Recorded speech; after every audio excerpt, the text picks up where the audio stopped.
মিয়া গোলাম পরোয়ার সাহেব যে বক্তব্যটা দিয়েছে নাহিদ ইসলামকে নিয়ে, আসলে মানুষ যখন অহংকার দাম্ভিকতার সর্বোচ্চ পর্যায়ে চলে যায় তখন এরকম বক্তব্য দেয়। একটি দল নতুন হোক, ছোট হোক বা বড় হোক, কিন্তু সেটা দল, একটি রাজনৈতিক দল, সেটার একটা মর্যাদা রয়েছে অবশ্যই। এখন আপনারা জনসমর্থন একটু পেয়েছেন, জনসমর্থন পেয়েছেন, মানুষ অনেকেই অনেক বলতেছে যে দাড়িপাল্লা কি ক্ষমতায় আসা দরকার, কিছু সংখ্যক লোক। এটার উপর নির্ভরশীল হয়ে আপনারা যেই পরিমাণে অহংকার আচরণ করতেছেন, যেভাবে তাচ্ছিল্য করতেছেন, নাহিদ ইসলামকে যেভাবে আপনি তাচ্ছিল্য করেছেন মিয়া গোলাম পরোয়ার, আপনি বলেছেন যে আপনারা নাকি বাপ, আপনাদের কাছ থেকে রাজনীতি শিখতে হবে। কেন আপনাদের কাছ থেকে রাজনীতি শিখবে? আপনাদের কাছ থেকে যদি রাজনীতি শিখতে হয় তাহলে আমাদেরকে 17 বছর পর্যন্ত যে গোলামি করছে আরও 17 বছর পর্যন্ত গোলামি করতে হবে।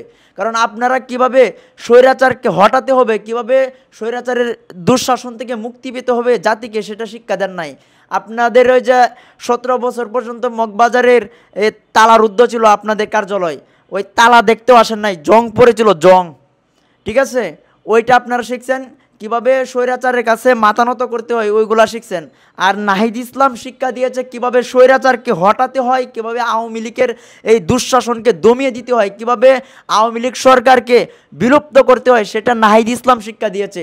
এই জুলাই অভ্যুত্থানে নাহিদ ইসলামের অবদান রয়েছে। আপনাদের অবদান কীরকম আছে সেটা, সেই বিষয়ে আমার কথা না, কিন্তু 17 বছর পর্যন্ত আপনারা আওয়ামী লীগের কাছে আপনার মাথা নত করেছিলেন। আপনাদের পোলাই পান ওই শিবিররা আওয়ামী লীগের লঙ্গির নিচে থেকে রাজনীতি করেছে, এখন প্রকাশ্যে এসেছে, এটা তো আপনারা অস্বীকার করতে পারবেন না। এরপরে নাহিদ ইসলামরা যখন স্বৈরাচারের বিরুদ্ধে রাজপথে নেমেছে, তাদের পিছনে পিছনে আপনারা নেমেছেন। এখন আপনারা এই জুলাই অভ্যুত্থানের মহানায়ক হিসাবে দাবি করতেছেন, আপনারা বলতেছেন আপনারা পিতা আর ওরা সন্তান। এরকমভাবে তাচ্ছিল্য করা, এটা কোথায় থেকে শিখছেন? আপনি আবার আদর্শের কথা বলেন, ইসলামকে এই সমস্ত কথা শিক্ষা দিয়েছে, এটা তো আপনি একেবারে জঘন্যতম কথাবার্তা বলছেন যে আপনাদের কাছ থেকে রাজনীতি শিখতে হবে, আপনাদের পর্যন্ত আসতে গেলে আরও বহুদূর পথ অতিক্রম করতে হবে, আপনাদের সাথে পাল্লা দিতে পারবে না। কেন আপনাদের সাথে পাল্লা দিতে পারবে না?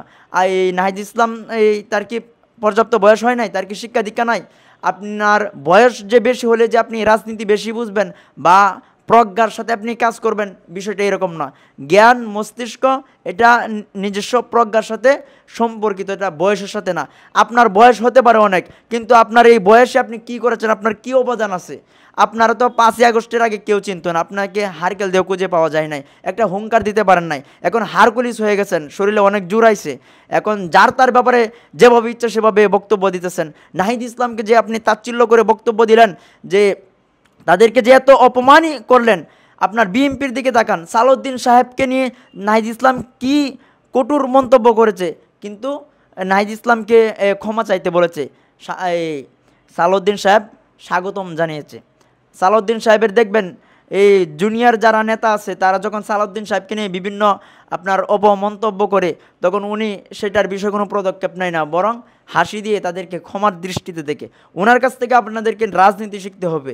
শুধু আপনার এই অহংকারমূলক বক্তব্য দিলেই রাজনীতি হয় না। রাজনীতি হলো একটা বিনয়, স্নিগ্ধতা, মাধুর্যতা, এটার নাম হলো রাজনীতি। রাজনীতি হলো একটা সৌন্দর্য, কিন্তু আপনারা তো অহংকারমূলক আচরণ করতেছেন, দাম্ভিকতা দেখাইতেছেন। সালাউদ্দিন সাহেব থেকে শিখেন যে বেয়াদবি করলেও কিভাবে স্বাগত জানাতে হয়, তাহলে যে বেয়াদব থাকবে সে আরও আপনার অনুপ্রাণিত হবে, শিক্ষা গ্রহণ করবে, ছোটরা আপনাদের কাছ থেকে শিখবে। কিন্তু আপনারা যেভাবে অহংকারীমূলক বক্তব্য দেন, ছোটরাও বলে ফেলবে, আমাদের কাছ থেকে আপনাদেরকে শিক্ষা গ্রহণ করতে হবে।